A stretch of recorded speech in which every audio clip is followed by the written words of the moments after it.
Mesdames, Messieurs, bonjour. Ravi de vous retrouver pour cette nouvelle édition du JT Cultures et Marchés. Alors, nous commencerons cette émission en évoquant les nombreuses incertitudes qui planent sur la récolte 2023. Nous mettrons ensuite le cap sur l'Amérique du Sud, où la météo est déroutante avant de vous expliquer pourquoi la santé économique de la Chine devient inquiétante. Enfin, nous évoquerons le support sur lequel les cours du colza pourraient rebondir. L'environnement actuel rend les marchés très instables et cela ne devrait pas s'arranger car les incertitudes sont de plus en plus nombreuses. La météo sera surveillée de même que le volet géopolitique.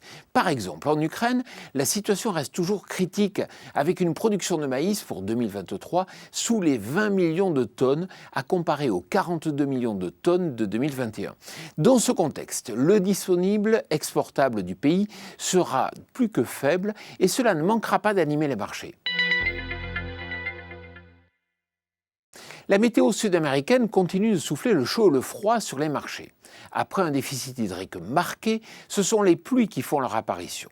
Si elles sont bénéfiques en Argentine, elles ralentissent les travaux des champs au Brésil, faisant monter les craintes chez bon nombre d'opérateurs. Avec 14% des sojas moissonnés en Mato Grosso, contre plus de 30% l'an passé à la même époque, les retards s'accumulent et cela pourrait relancer les cours.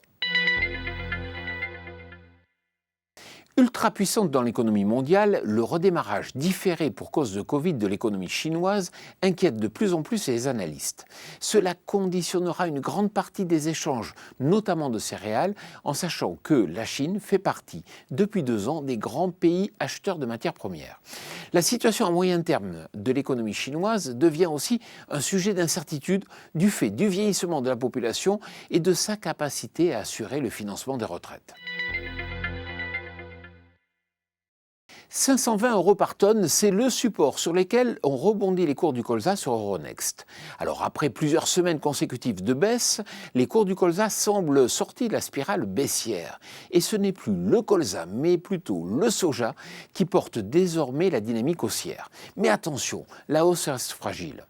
Voilà, le JT Culture et Marché, c'est terminé. Je vous souhaite bien sûr une excellente semaine.